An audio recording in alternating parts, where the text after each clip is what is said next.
এটা হচ্ছে টিপি লিঙ্কের একটা রাউটার, মডেল হচ্ছে TLWR820N। এটা মডেল টোডেল নিয়ে কথা বলা আমার আসলে মেন উদ্দেশ্য না, কারণ মার্কেটে আপনি গেলে এরকম শত সহস্র রাউটার আপনি পাবেন যেগুলো নাকি মোটামুটি 1000, 1200, 1300 টাকার মধ্যে দাম। এবং আজকাল রাউটার মানে হচ্ছে সবই মোটামুটি 300 Mbps স্পিডের থাকে। তা আজকে একদম বেসিক এই রাউটারটা সেট আপ করা এবং রাউটার থেকে রাউটারে আপনি কীভাবে কানেকশান নেবেন এই ব্যাপারটা বলা, আর হচ্ছে বেসিক কিছু কথাবার্তা নিয়ে আলোচনা করব যেগুলো নাকি কমন রাউটারের জন্য। আজকাল মানে গ্রামে গঞ্জে পর্যন্ত এইসব রাউটারগুলো প্রতি দোকানে দোকানে বাড়িতে বাড়িতে থাকে।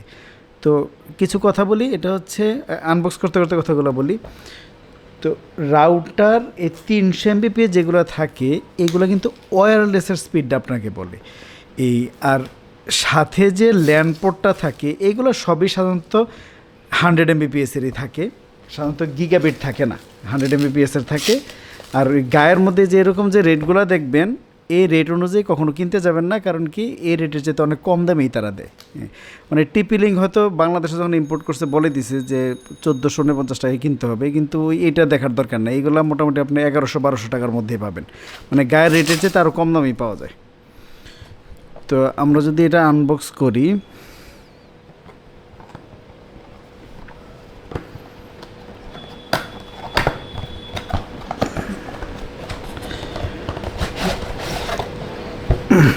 এই হচ্ছে রাউটারটা।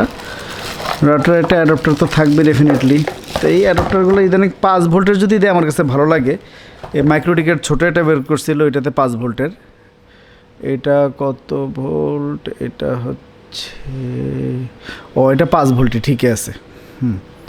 এটা 5, এই যে 5 ভোল্ট এটা, আর হলো 0.6 অ্যাম্পিয়ার। কিন্তু সমস্যা হলো এই মাথাটা দিচ্ছে চিকন পিনের চার্জারের মাথা, নোকিয়ার সেই চিকন পিন।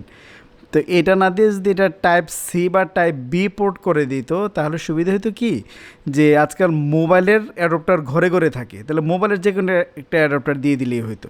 যেহেতু 5 ভোল্ট করছে, শুধু এই কানেক্টারটা গোল না দিয়ে একটা টাইপ সি দিয়ে দিলে ভালো হতো। এটা তারা কেন যে আধুনিক চিন্তাগুলো করে না এত বড় বড় কোম্পানিগুলা, তাদের এই অ্যাডাপ্টার নষ্ট হলে পার্টিকুলার এই অ্যাডাপ্টারকে মার্কেটে খোঁজে এই চিকন পিনোলা অ্যাডাপ্টার কিনতে হবে। তো কী দরকার, ঘরে তো আজকাল থাকেই জিনিসপত্র।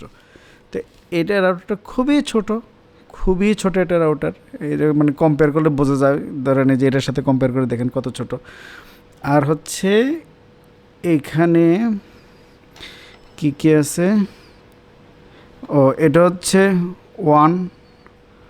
ওয়ান মানে তো এখানে ইন্টারনেট ঢুকবে।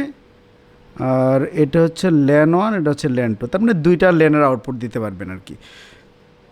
তো আজকাল বাসা বাড়িতে আসলে এই 1-2টা পিসি যেতে বেশি কিছু থাকে না, নর্মালি সবাই ওয়াইফাই ব্যবহার করে।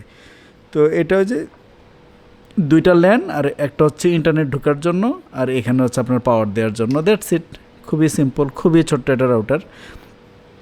তো এটার বাকি সেট আপটা আমরা পিসিতে গিয়ে করব।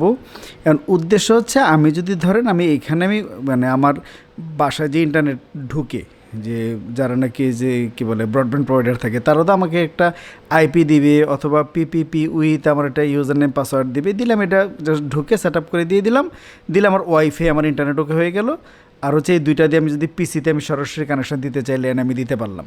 তো আমার উদ্দেশ্য এটা না, আজকে আমি চাচ্ছি যে আমার অলরেডি একটা রাউটার আমার আছে, কিন্তু আমি যখন নাকি অন্য রুমের মধ্যে যাই তখন আমি স্পিড ভালো পাই না। তো আবার যদি মাঝখানে অবস্টাকল থাকে, ধরেন দরজা থাকে, দরজাটা কাঁচের হোক অথবা কাঠের হোক বা দেয়াল হোক, যাই হোক, অবস্টাকল থাকলে কিন্তু পরে আর আপনার সিগন্যাল ভালো মতো কাজ করবে না। এটা বিরাট বড় একটা সমস্যা। তো এই জন্য ধরেন আমার আইএসপি অথবা আমার ব্রডব্যান্ড প্রোভাইডার একটা জায়গায় আমার ইন্টারনেট লাইনটা দিয়ে গেছে, ওই ইন্টারনেটের যে ল্যান্ড পোর্ট আছে ওই রাউটারের, ওই ল্যান্ড পোর্ট থেকে আমি একটা কেবল এনে এইটার 1 পোর্টে দিয়ে দিব। তার মানে এইখানে ইন্টারনেটটা ঢুকবে আমারই বাসার অন্য একটা রাউটারের ল্যান্ড পোর্ট থেকে এসে। কারণ কি, ধরেন এটা হচ্ছে আমার প্রাইমারি রাউটার, ধরেন এইটা, তাহলে এইখানে একটা আমার আইএসপি একটা ইন্টারনেট লাইন দিয়ে গেছে, এইখান থেকে একটা ল্যান বের হবে, ল্যানটা বের হয়ে এসে আমার ঢুকবে এইটার 1-এ, মানে এখানে ইন্টারনেট তাহলে পেয়ে গেলাম আমি ওই মূল রাউটারটা থেকে। তার মানে এটা তখন আমার এটা এক্সটেন্ডার হিসেবে কাজ করবে আর কি রাউটারটা। আবার এখান থেকে ইচ্ছা করে আমি ল্যান থেকেও নিতে পারবো। তো এই বিষয়টা সেট আপ করবো আমি পিসিতে। তো আমি এইখান থেকে চলে যাই, বাকি সেট আপটা আমি পিসিতে দেখাচ্ছি। এই যে এইখানে হচ্ছে আমি সেকেন্ডারি যে রাউটারটা টিপি লিঙ্কের, এটা আমি এখানে দিলাম। আর এইটা হচ্ছে আমার মূল রাউটার, মানে যেখানে আমার ইন্টারনেট এসে ঢুকছে। তো এইটা দিয়ে আমার এই যে এখানে অনু আছে, অনু থেকে আমার ইন্টারনেট এসে এখানে ঢুকছে। এইটাই হচ্ছে আমার প্রাইমারি রাউটার। এটা হচ্ছে প্রাইমারি রাউটার নাম্বার 1, মানে এখানে সে ইন্টারনেট ঢুকছে। আমি এই কেবলটা থেকে, মানে এটা ল্যান, এটা রাউটারের ল্যান থেকে আমি এটা কেবল এনে আমি এইটার 1-এ দিলাম, মানে এখানে ইন্টারনেট ঢুকলো ওই রাউটার থেকে। আর এই কেবলটা হচ্ছে ল্যান, এই ল্যান থেকে আমি আমার পিসিতে নিয়ে গেলাম এখানে। এই যে এখানে একটা অতিরিক্ত একটা ইউএসবি ল্যান্ড কার্ড দিয়ে, তার মানে আমার এই প্রাইমারি ইন্টারনেটটার ল্যান থেকে আমার এখানে এসে 1-এর মধ্যে ঢুকলো। মানে আমি এক্সটেন্ড করতেছি, আমি অন্য রুমে নিচ্ছি আর কি। কেবল দিয়ে যেহেতু আসছে ইন্টারনেটটা, তার মানে কোনো লস নাই। এখান থেকে এখন আমি ওয়াইফাই দিয়ে আমি ব্যবহার করতে পারবো। তো এইটা দিলাম আমি শুধু এই রাউটারটা কনফিগার করার জন্য। আমি এই কেবলটার দরকার নাই, আমি শুধু এখানে 1-এর মধ্যে একটা কেবল দিয়ে দিলে আমার এক রুম থেকে আরেক রুমে ইন্টারনেট চলে গেল, কোনো লস হবে না। আর এটা দিলাম আমি কনফিগার করার জন্য। এখন আমি কনফিগার করব এখানে পিসিতে, বাকিটা আপনাদেরকে আমি পিসিতে নিয়ে দেখাচ্ছি। এই যে আমি কিছুই করি নাই, জাস্ট আমার ওই ঘরের পুরানো যে রাউটারটা, মূল যে রাউটারটা, ওটা তো ডিএসসি প্যানেবল ছিল। তো কি হয়েছে, আমার এই নতুন যে রাউটারটা, যেটা আমি আরেক রুমে লাগানোর জন্য আমি সেট আপ করলাম, যেটা ইন্টারনেট পাবে আমার ওই আগের রাউটারটা থেকে, সে ডিএসসিপিতে অটোমেটিক একটা আইপি পেয়ে গেছে।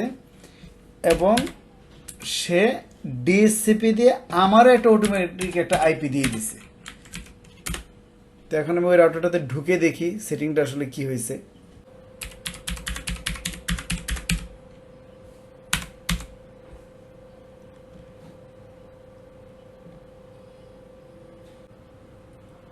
স্ট্যাটিক আইপি দেই, নেক্সট।